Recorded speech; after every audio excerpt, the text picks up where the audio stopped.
After doing this whole YouTube thing for almost 3 years now, I never thought that there would come a day where I would finish a game, go to write the review, and then stare aimlessly at the Notes app in my phone, trying to find the words to say, but ultimately coming up with nothing. Normally, you cannot get me to shut up about video games. I mean, just ask anyone who's had a couple of drinks with me. But after a lengthy 200 hours with Red Dead Redemption 2, I was stumped. So many occasions where I was ready to write, yet my mind went blank. I just couldn't figure it out. I had so many thoughts racing through my head during every second I played of this massive open world, yet when it was time to put the pen to paper, nothing. That was, of course, until, once again, I had a couple of drinks with my brother and he asked, "Why haven't you done the review for Red Dead Redemption 2 yet?" And like a crack in the levee giving way to the water, the words gushed out. I told him about how it was such an awe-inspiring experience with so much detail and nuance jam-packed into every crevice that I was afraid nothing I could say would ever do it the justice it so deserves. The words I so desperately wanted to find were now spilling out of me like an open wound. In fact, I'll just state it right now before I lose those words again. Red Dead Redemption 2 is an absolute masterpiece, not only in its storytelling, but in its presentation, its game design, and its insane attention to detail. A game that was so captivating, I didn't just want to, but needed to 100% it, and a game whose story was so impactful that once the credits rolled, I was left absolutely speechless. Sure, it sounds, Thrilling? Yeah, it is. Back in 2010, Rockstar Games was riding high off of the success of Grand Theft Auto 4. Sure, many had tried to dethrone the series from its open-world podium, like Saints Row and Crackdown, or True Crime and Driver the generation before, but none could seem to reach the same level of immersion, longevity, and cultural relevance as the Rockstar behemoth. In fact, it's really only fitting that the David that took down gaming's Goliath was indeed a Rockstar game itself. Red Dead Redemption, released on May 18, 2010, was a breath of fresh air at a time when the open-world genre was chock full of GTA clones all trying to emulate the large crime sandbox Rockstar had popularized. Redemption set itself apart by replacing the cars with horses and the big cities with small towns, deserts, and forests. The game was heavily inspired by and acted as a spiritual successor to a much lesser-known game from Rockstar's PS2-era catalog, Red Dead Revolver, borrowing only a small amount of its aspects like the spaghetti western setting, the title, and its dead-eye shooting mechanic, which we'll touch on later. While Revolver isn't a bad game by any stretch, it also wasn't anything particularly worth writing home about, but it did provide the crucial foundation that would lead to Redemption's inception and breakout success. Red Dead Redemption released to a wave of praise from critics and players alike, with its Wild West setting providing the basis for some fantastic cowboy gameplay, and of course the amazing world building Rockstar is known for being some of its greatest assets. But that of course wasn't the only reason the game was so instantly well received. No, its adoration was cemented by the game's surprisingly strong narrative and the love for its main character, John Marston. Having such an easily likable lead combined with engaging gameplay that perfectly fit the new Western setting meant that Red Dead Redemption was more than just Grand Theft Auto with horses, and proved that Rockstar was capable of ditching the cars, streets, and cities to craft something that was original and wholly unique. Obviously, with the success of such a groundbreaking game comes the daunting task of making the follow-up. But how do you capture lightning in a bottle twice? How do you expand on a work so beloved that it is considered a masterpiece in every way? I mean, is that even possible? For most, probably not, but this is Rockstar we're talking about, and so that's exactly what they did with Red Dead Redemption 2. You know, that attempt to seem all enigmatic and interesting, that might work for Dutch, but for you, it just makes you look stupid. Considering that Red Dead Redemption 2's narrative is a prequel to the previous game, crafting a story that manages to still be interesting and meaningful, despite the audience knowing the general outcome, can be quite the challenge. From playing the original Red Dead Redemption, we know that the main character, John Marston, isn't just wrangling up all these outlaws for a quick bounty or out of the goodness of his heart. No, unfortunately for John, his days with the Vanderlyn gang catch up with him, and to ensure his family's future and his own freedom, he's got to chase down all the remaining members of his former gang, including Dutch Vanderlyn himself. Red Dead Redemption 2 places itself 10 years before the events of Red Dead Redemption, and gives us an in-depth look at the events that led to the gang's ultimate downfall. Obviously, us as the player knows what is to come for the returning cast, while we can safely assume that any new characters introduced will either go their separate ways, or, in the worst case, die by the end of the plot. On top of trying to subvert these expectations, Rockstar also had the Herculean task of making it one that at least meets the standards of the game before. With these massive boots to fill, I thought for sure there was no way Red Dead Redemption 2 or its main man, Arthur Morgan, could ever live up to the bar that its predecessor had set. I'll admit, I was pretty opposed to Arthur when I started the game. The marketing and trailers all portrayed him as this unlikable, gruff cowboy who was only concerned with money and didn't care who he hurt in his pursuit to get it. Plus, it's not like I could just forget how much I liked John in the first game, and knowing he's in the gang and we can't play as him made Arthur an even more undesirable protagonist. Boy, was I wrong though. The game starts with the Vanderlyn gang escaping into the Grizzly West Mountains to evade their newly acquired heat for a botched robbery in Blackwater, a town that should be familiar to anyone having played the prior. Getting to see the way Arthur steps up to go back out into the storm in a search for missing members is a great start and really paints him in a different light than what we saw in the trailers. We also get to experience just how charismatic Dutch Vanderlyn actually is, with a great speech right from the jump. Stay strong. Stay with me. As the introductory section continues, we get small tutorials on the basics like combat, looting, hunting, and traversal, but more importantly get introduced to the gang and all of its different members. New faces like Sadie Adler, Pearson, and Micah make strong impressions, even if some aren't as positive as the others. Plus we get to see some familiar ones like Javier, Bill, Charles, and of course John, Abigail, and their son Jack. Getting to see the same people we hunted down in the first game interacting with each other in such a friendly and almost family-like way is so surreal and really shows just how tight-knit the group was before things went south. Once we're out of the snowy mountains, the gang settles down near the town of Valentine and establishes the camp system. This mechanic does an excellent job at further cementing their strong connection with one another and is one of the story's greatest assets as each member is fantastically written, all having distinct skills and personalities that make them an integral part of this gang's dynamic. While in the camp, each resident can be seen naturally moving about and doing tasks, resting, or conversing with other members, and as Arthur, we can interact with them in different ways. Sometimes it's sitting down singing a campfire song, going on an errand, or playing a game of dominoes, all of which skillfully builds up this gang as one big family. A moment early on where we rescue and bring back Sean shows us this, where everyone brings out the alcohol and a return party is held at camp. Our relationship with this group is also further fleshed out during missions, and it's really nice to see each member get their time in the spotlight, as every character gets their fair share of screen time. A lot of the early missions focus on specific characters, which helps demonstrate the kind of relationship Arthur has with each of them. The very first mission sees us, along with Dutch, unintentionally rescuing Sadie Adler from a rival gang after that gang broke into her home and claimed it for themselves, murdering her husband in the process. She honestly became one of my favorite characters too, with her backstory and character development drawing some seriously strong parallels to Kissing Kate Barlow from Holes.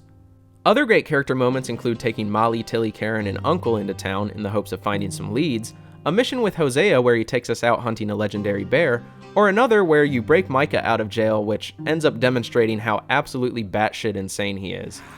One of my favorites, however, is a completely inconsequential mission having us meet Lenny at a bar where we go on a drunken bender and wake up hungover the next morning.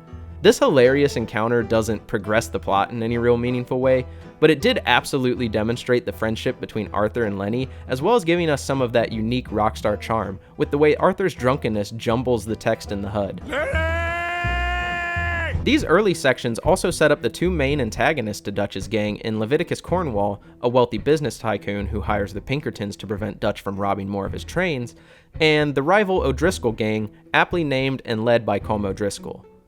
It's a lot easier to feel a strong hatred for the O'Driscolls early on, as they are shown to be a gang with no morals, made clear by their widowing of Sadie Adler.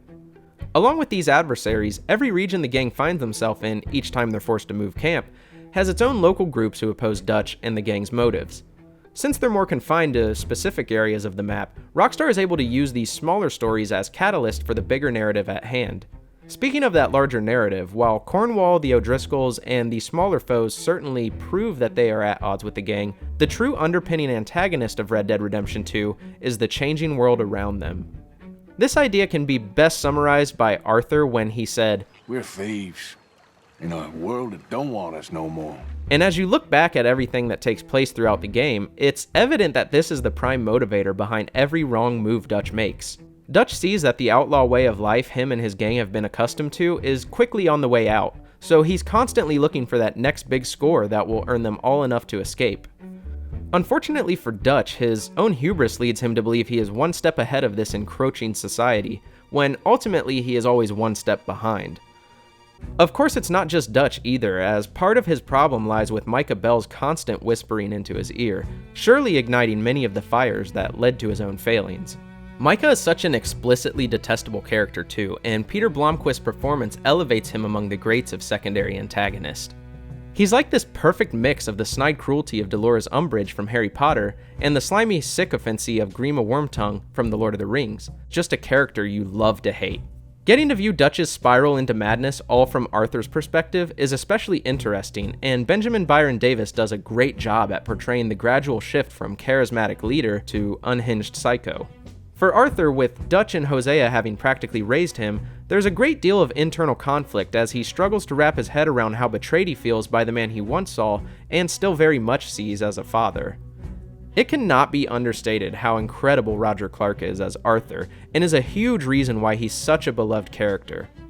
Even though Arthur's vocabulary and way with words might not be his strong suits, Clark's performance is so well done that even small nuances to how Arthur might be feeling are conveyed crystal clear.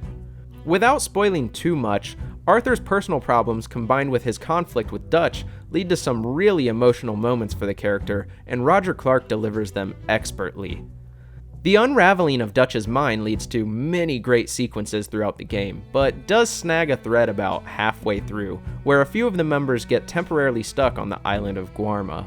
This section brings the story to a screeching halt, and ended up being one of my least favorite aspects about the entire game. I know that the isolation from the open world and the claustrophobia of being on this island is kind of the point, but that doesn't really make it any more redeemable.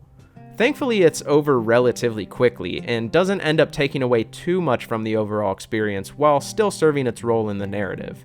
Now, make no mistake, this is Arthur's story, but since this is a direct prequel to the original Red Dead Redemption, we do get some moments to play as John as well, with Rob Wiedoff, of course, reprising the role, which is a nice change of pace since, as I mentioned before, I still wanted to play as him. It also leads to some slower paced sections, as we're shown how he ended up with the farm him and his family reside in during the first game. I really enjoyed John's missions, as they allow the game to escape from a lot of the chaos in Arthur's story and show a more positive side to this change in society. Because of the overarching plot point of approaching civilization, even the side quests feel very grounded and relative to the story. A lot of them grapple with how other people living throughout the West have had to make amends with the ways their life is going to change as well. Sticking out boldly in my mind is stumbling across a homeless drunk named Jeremiah Compson, who tasks us with obtaining a few of his possessions from his recently repossessed home. Among the items requested is his ledger, found in his basement among some pretty disturbing items, and taking a peek into the book hauntingly reveals him to be a former slaver. Once we find Compson again, this time off the side of a dirt path, we give him his possessions and can choose to either leave him to waste away in his own self-misery, or expedite the process ourselves. I, of course, comfortably chose the latter. Most of the side quests are products of the time period, like aiding escaped convicts in striped uniforms, helping a traveling circus, and satisfyingly killing clan members. But some side quests do occasionally veer into territories of the supernatural and science fiction. Thankfully, Rockstar's precise writing still manages to keep the game's overall tone intact and grounded even when straying into these more weirder ventures. All of this culminates into one of the absolute best stories ever told in gaming, if not in media altogether. Arthur's character arc is so exceptionally written and satisfying, while the broader plot is beautifully crafted to depict the way this inevitable shift in society trickles down and affects the personal stories of the gang and the people around them. Red Dead Redemption 2 stands toe-to-toe with the greats of video game storytelling, among the likes of The Last of Us, BioShock, God of War, and of course, the original Red Dead Redemption. You know, nothing means more to me than this gang, the bond we share. It's the most real thing to me. I would kill for it, I would happily die for it. But in spite of all of that, I would have easily left you here to rot if Charles hadn't stopped me. I don't believe a word of that, Arthur. Get him out of here. When comparing Red Dead Redemption 2 with its predecessor that came before, it's clear that the 8-year gap between the two has given Rockstar more than enough time to improve the series' presentation in every way imaginable. While I am reviewing this game on PC, I did get it originally at launch on the Xbox One, and it's almost baffling just how stunning it looks on such old hardware. Rockstar, of course, have been known to push consoles to their limits. GTA San Andreas, which, even though wasn't a graphically advanced game, was a monumental leap in how big of a world they could fit onto one disc. Not to mention how the whole world could be traveled with no loading. Another example, Grand Theft Auto 5, is still a technical marvel at just how far the 7th generation of consoles could be pushed. Red Dead Redemption 2, then, by nature, is just as impressive. While it may seem like it's going for a hyper-realistic look, I think its biggest strength lies in its commitment to an art style. What really strikes me about its visual design is how there's this oil painting-like look to it. Everything is just ever so slightly smudgy, like my monitor is a canvas and each frame is being rendered live with brushstrokes. It is downright gorgeous and fits the old western setting perfectly, which is why it was unsurprising to find out that one of the biggest inspirations for the game's visuals were 19th century landscape painters. If by this point you still haven't been convinced that games can be art, I don't know what could possibly persuade you. Inspired more by these paintings is the game's volumetric cloud and weather system. It's quite mesmerizing to just watch the clouds form in the sky and eventually create some rain or even a storm. These aren't just random weather effects either, but an actual system where you can ride to the location of a forming storm and see its effects. In fact, it's actually deep enough that one Redditor took it upon themselves to chase these storms in an attempt to uncover the deeper meaning that there might be. Weather in general in this game is quite astonishing and can vary greatly depending on the appropriate climate of the region. Where the original Red Dead Redemption setting was primarily inspired by classic spaghetti westerns with its rather cliche but appropriate cactus-filled deserts and tumbleweed-littered towns, 2 decides to go with a more New Frontier-esque setting, giving us a huge variety of locales to see. There's snowy mountains, big cities, humid swamps, dense forests, port towns, grassy plateaus, deep valleys, and so much more. Even the new Austin section of the original game is fully recreated and explorable for this one, which made it a bit of a disappointment not to see Mexico get the same treatment, but with the implications to the story its inclusion could bring, I do understand why it was omitted. In typical Rockstar fashion, the world of Red Dead Redemption 2 is intricately detailed and brimming with life. NPCs have their own daily routines, animals roam around the wild naturally, trains and trams have set schedules, and locations around the map change over time. Even minutiae environmental details are accounted for. Mud, blood, and snow sticks to clothes, sunlight shines through ear cartilage, and tree branches have their own animations to swing back into place after you've brushed past them. There's simply an attention to detail that no other developer but Rockstar could accomplish. As with most of their titles, Red Dead Redemption 2 has a full day and night cycle, which gives them a chance to flex their impressive global illumination. Whether it's from the burning of a campfire, the soft glow of a lamp, or even directly from the sun, the lighting on display is incredible. Sure, while it's not ray tracing, it certainly gives the technology a run for its money with just how impressive it is regardless. It is astounding the lengths they've gone to reach this level of detail, so much so that it can almost be overwhelming trying to take it all in, which is why some of my favorite moments of the whole game are when I'm just riding from point A to point B on my horse and soaking up every bit of serenity they've created. This is even more true when you take into account the cinematic camera that can be toggled, shifting the perspective and guiding your horse automatically, giving you the freedom to sit back and absorb the scenic ride. Even horse rides during missions are meticulously crafted by always having the dialogue between characters perfectly timed, meaning I never got to a location before a conversation ended, nor did I ever finish one early just to ride in silence the rest of the way there. Occasionally the game will intentionally have you ride back to camp after a mission ends, and will smartly play a song fitting for the mood. Clearly a callback to Far Away playing as you enter Mexico for the first time as John in the original, these moments add so much extra emotion to the already tranquil rides. This of course is thanks in large part to the game's incredible soundtrack. Woody Jackson was brought back on board to write the original score for 2 after doing such a great job on the originals, but changed it up a bit, blending the classic sound of the spaghetti westerns with stylings from symphonic, folk, and bluegrass music. Complementing the game's score is a fantastic soundtrack that includes songs from Willie Nelson, Rhiannon Giddens, and Daniel Lanois. As I mentioned, these songs occasionally accompany you while riding back to camp, but a moment outside of this that I simply can't forget is when John, Uncle, and Charles build John's future home at Beecher's Hope, and the house building song plays. It is so damn catchy, and I'll find myself just humming it or whistling to myself even when I'm not thinking about the game. The absolute best song on the soundtrack, though, is D'Angelo's Unshaken, a gospel and folk-styled track that, in a lot of ways, acts as the game's main theme. The song's refrain of standing unshaken amidst a crashing world is the perfect allegory to the game's overarching thesis. It perfectly fits Arthur standing true to his morals while his world of found family with the gang comes crashing down. Simultaneously, it's also a fitting representation of Dutch's outlook of seeing himself standing firm in his outlaw beliefs while that same way of life crashes before him. Red Dead Redemption 2's audio doesn't just excel with its music though, but in its sound design as well. The sound of horse hooves react naturally to different surfaces, wooden floors creak, guns are loud and forceful. Hell, they even took into account how much echo the bang of your firearm has depending on where it's shot.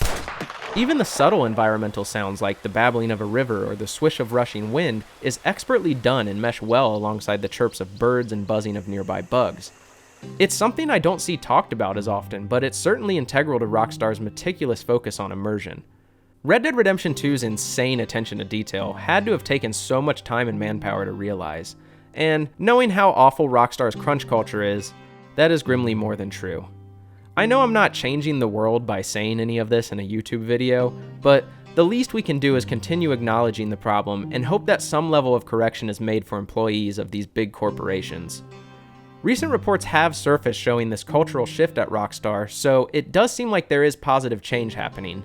As it currently sits, anonymous employees have claimed improvements, like keeping the promise of no required overtime, new policies allowing extra time off for every hour of overtime worked, contractors being made full-time employees, abusive managers being fired, and more. So, as we continue to get closer and closer to the eventual release of Grand Theft Auto 6, I'm sure we'll find out more. For now, it seems that rectifications are being made throughout Rockstar, but only time will tell. All that being said though, the end result, while not being worth the human toll it required, is still something to marvel at, and any developer who took part in it can surely be proud of the hard work and dedication they put in. It truly is one of the most visually breathtaking and awe-inspiring games I've ever played, and the dedication to its world and the painstaking attention to detail makes it just as beautiful, if not more, than the paintings that inspired it. As long as we get paid or you get shot, I'm happy. You are a sick man, Arthur Morgan. A very sick man indeed. While it's pretty universally agreed how good Red Dead Redemption 2's story and presentation is, one of the biggest contentions surrounding the game is its gameplay. While I find it to be fitting for the setting and for the most part wholly enjoyable, it definitely isn't a perfect experience and doesn't do much to break the mold of previous Rockstar titles. In a lot of ways, the gameplay is a more iterative expansion on the ideas that have slowly been building since GTA 4. Some of these elements can be extremely positive, like Rockstar's innate ability to build believable worlds better than really any other developer there is. But at the same time, others have started to show the cracks in the foundations these worlds are built upon. When compared to the original game, Red Dead Redemption 2 can feel like it moves at a snail's pace, especially in the way the game opens. Right off the bat, there's a mandatory introduction, which restricts you to the small, deserted town of Coulter and its surrounding area. I can sympathize with the players who found this to be rather off-putting, since you'll be stuck here for the first couple of hours or so before you actually get to the true open world. But honestly for me, it functioned as a great way to tutorialize the basic mechanics without the overwhelming feeling of just immediately having the entire world at my feet. It reminded me a lot of Breath of the Wild's Great Plateau, with how the old man trains you in fighting, exploration, and the way different game mechanics can interact. It's the same here, with the first few missions introducing horse riding, combat, looting, hunting, and even a taste of robbing trains. By the time I was finally out of Coulter, I was left feeling more than prepared to tackle Rockstar's new, massive, open world. Red Dead Redemption 2's relaxed pace doesn't end with the opening, however, as this slow burn mentality carries throughout, like how you can only walk while inside the camp, how long it takes to complete chores, or needing to manually choose your weapons after dismounting your horse. Even gathering resources has been greatly affected by this, as you now must loot every body, cabinet, and drawer individually. I will side with naysayers a bit on this one, as looting, especially in interiors, can feel particularly clunky, and switching to first person seemed to be the only way to make navigating these small spaces more manageable. I remember a specific instance of the game's pace where I came across a man who was lost and needed help getting back to the town of Strawberry. I initially thought he would help himself up onto the back of my horse, but regardless of how long I waited, he never did, and instead walked alongside me for the whole trip. Now this is obviously a more acute example, but make no mistake that this is a game best enjoyed by taking your time and not rushing through it. For me though, the slow tempo was never really a problem. In a lot of ways, the change from the original Red Dead Redemption to its follow-up reminded me of the same drastic shift that occurred in the Grand Theft Auto series when moving from San Andreas to GTA 4. Apart from a camp upgrade later on, even fast travel is similar between the two, with the stagecoaches acting in a capacity not too different from GTA 4's taxis. Crashing on your horse even is an unintentionally great callback to Nico flying through the windshield of the cars, and this is thanks to Rockstar going back to using the Euphoria physics engine. To say GTA 5 didn't have the engine's effects present would be an outright lie, but when compared to GTA 4's implementation, they seemed so severely toned down, which is why it's so great to see them leveraging its strengths once again. Euphoria isn't without its own pitfalls, of course, and as a consequence of animations taking priority over precise player input, movement and combat can be adversely affected by the change. This usually doesn't extend much further than stumbling into a wall or being unable to fire a weapon while turning though, so the positives here end up far outweighing these occasional negatives. Combat is where Euphoria gets to shine brightest though, by allowing enemies to act realistically to where they've been afflicted.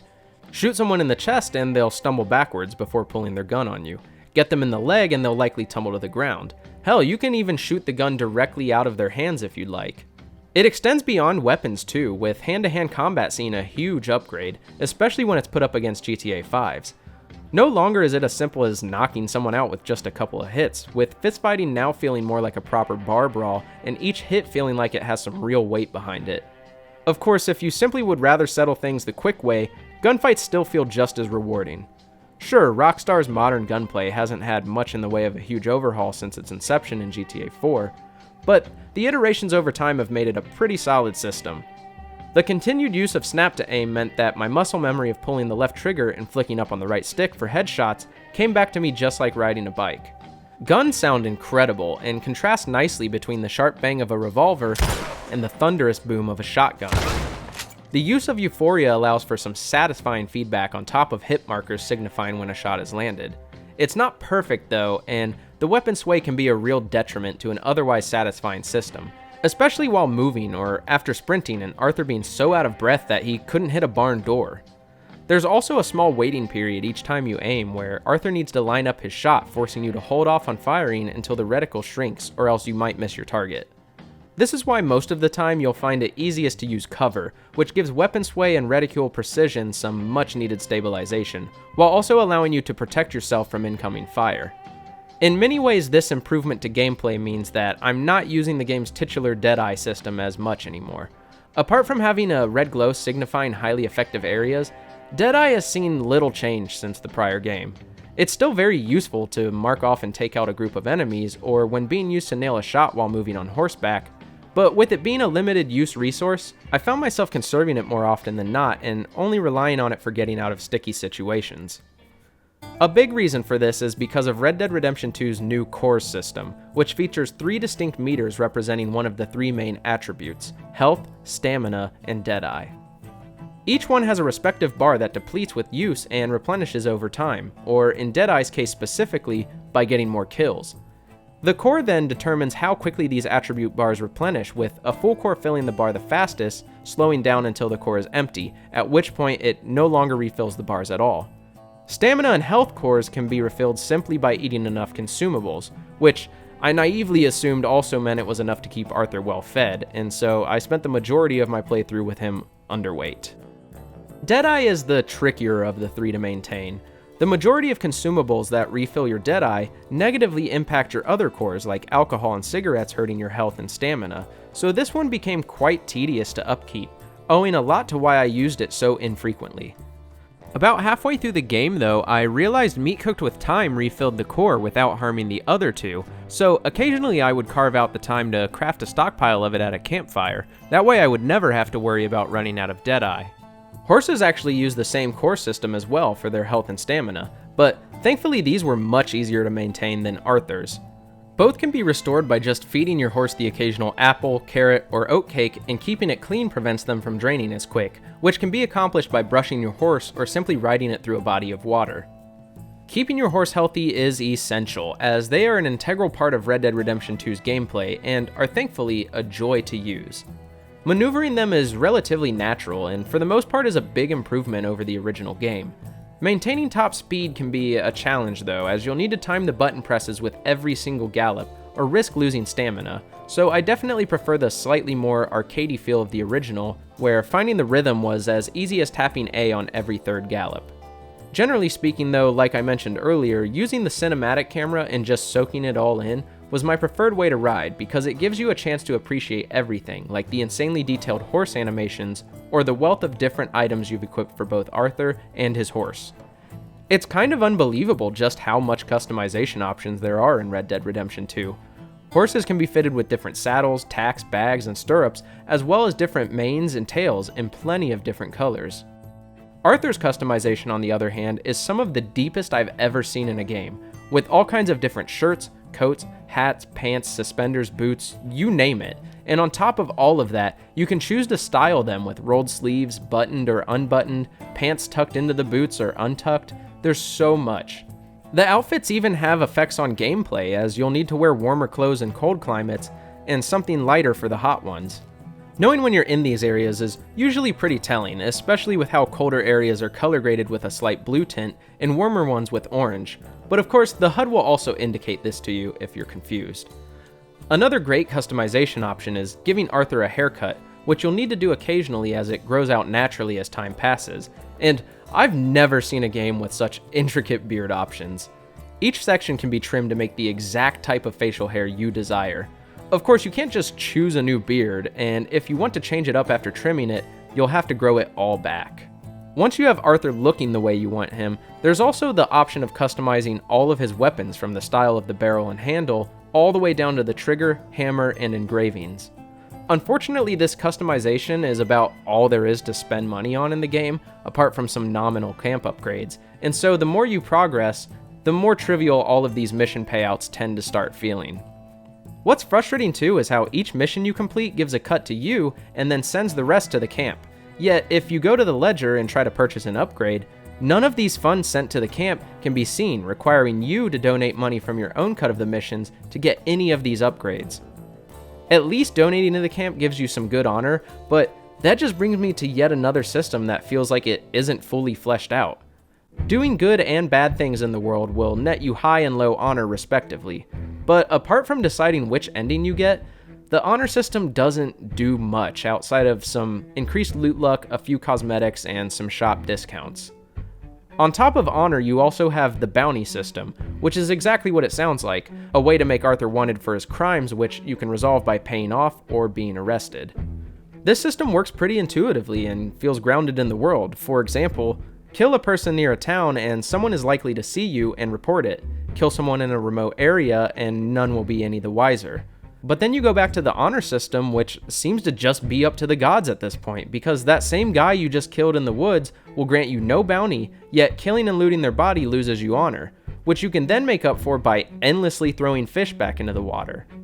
There's a lot of smaller systems like this that at best can be useless and at worst frustrating. Because you can only carry a limited amount of weapons on you, you'll have to manually choose which ones to take with you when you dismount your horse, instead of just automatically selecting what you had last time. Another system like this is how you need to regularly clean your weapons. I mean, I'll admit that seeing the dirt and grime come off during the animation is satisfying in a power wash simulator type of way, but it can be quite tedious and truly unnecessary. For the most part though, a lot of the small details, no matter how unnecessary they may be, do add up to create an unparalleled level of immersion seen in almost no other game. A lot of Red Dead Redemption 2's finer details would be able to be appreciated more if the minimap wasn't constantly taking your eyes from the action. Now, you are given the option to switch it to a compass or turn it off completely, but that doesn't change the fact that many missions require you to do specific things that you would likely never find without having the minimap on. A better option would have been something like Skyrim's or God of War's overhead compass bar, and would encourage more exploration instead of directly following a line on a map.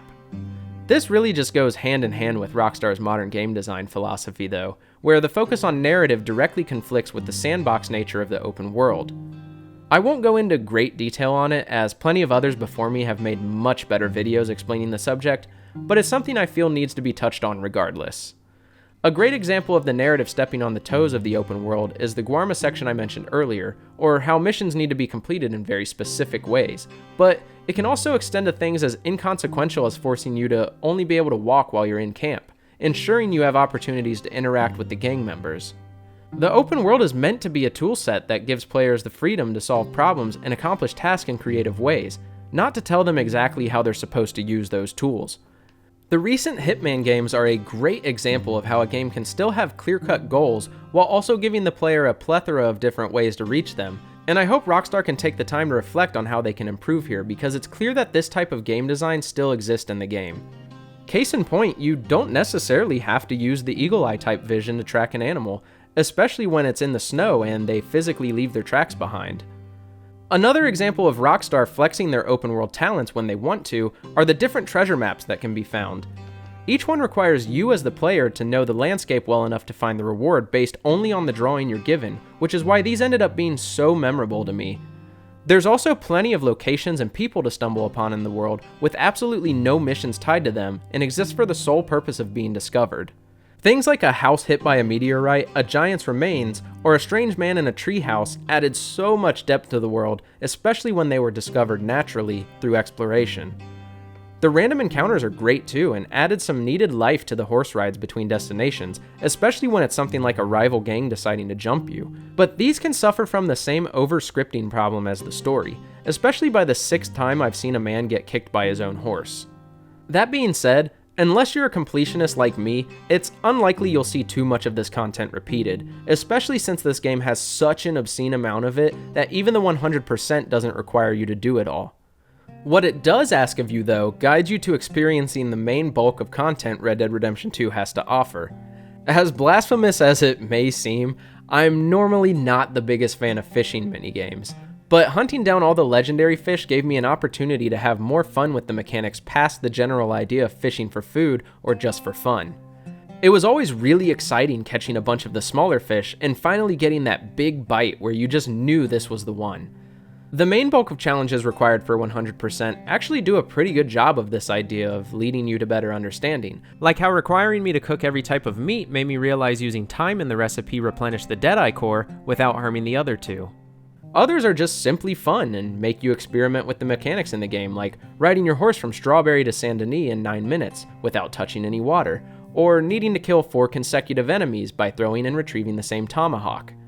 A lot of these challenges will be completed naturally just by playing the game, like trampling 5 rabbits with your horse, but others can be extremely difficult and borderline impossible, like winning 3 hands of poker in a row. Side note about the table games. It's really cool to see dominoes added to the returning 5-finger fillet, poker, and blackjack, but where the hell's Liar's Dice? I know it wasn't everyone's cup of tea, but I always loved playing it in the original, and I was really bummed to not see it make a return when all the others did. This becomes almost insulting when you get to the achievement for playing all of the table games and realize the icon for it uses a picture of a die, even though none of those featured have dice. Apart from this nitpick, however, the challenges aren't the only frustrating aspect of reaching 100%. Some of the side missions can really test your patience, and one specifically almost made me give up entirely on reaching total completion. Duchesses and Other Animals is a mission that requires you to collect a bunch of different animal plumes and eggs, as well as orchids for a man in Saint Denis named Algernon Wasp. The first couple of stages aren't particularly anything too egregious, but later stages that require you to do things like collect 25 gator eggs or 30 spoonbill plumes start to get unbelievably aggravating, as it's entirely up to chance whether or not you'll get lucky with the spawns. I wish I was joking when I said I spent literal hours across a span of 3 days trying to get the spoonbill plumes, riding far enough away from their locations to reset the spawns, only to ride back and find there would still be none there. If you're lucky, you'll get a single spoonbill spawn, and if you're extra lucky, maybe 2. Collectibles in general can be fun to an extent, but since they already ride the line between being fun and being tedious, making the process of acquiring them this tiresome really made the game start to wear thin. Frustrations with this mission aside, collectibles like obtaining every weapon, finding every dream catcher, or doing the treasure hunts provided a much more fun and exciting approach to attaining that coveted 100% status. What's really special about Red Dead Redemption 2's gameplay is that it's made up of so many different systems, all working in tandem harmoniously.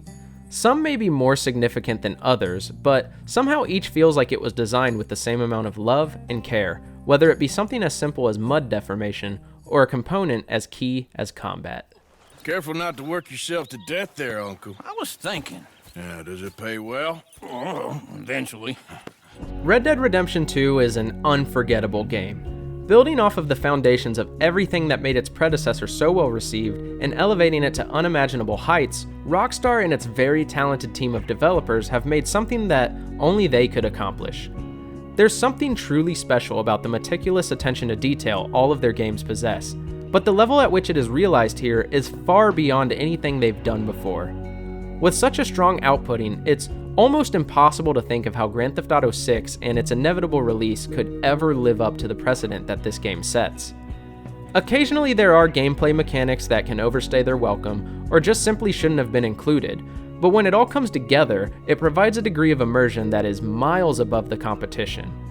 When this believability complements a story so expertly told and poignant in its theme, with a character as iconic as Arthur, it's clear that Red Dead Redemption 2 is much more than just a game. Sure, it may not have reinvented the open world genre, but it most certainly came as close to perfection as Rockstar's signature sandbox formula can. After 200 plus hours and seeing just about everything there is to see, Red Dead Redemption 2 has forever imprinted its world, gameplay, and story on me, and even though it has its flaws, it undeniably lives up to its status as a true masterpiece. Alright guys, thanks for making it to the end of the video. I know this was a really long one, and even longer since my last video, so I appreciate everyone who stuck around. Let me know in the comments below what your favorite Arthur Morgan quote is. I always love hearing what everyone's take on that is. And if you're new here, feel free to like, comment, and subscribe if you haven't already. Hit the bell if you want notifications every single time I upload. And to hear more from me and get more of my mild gaming takes, hit me up on Twitter or Instagram. And with that, I've been TheNamesJER. Yeehaw you later. I can't believe I just said that. Shut your goddamn mouth.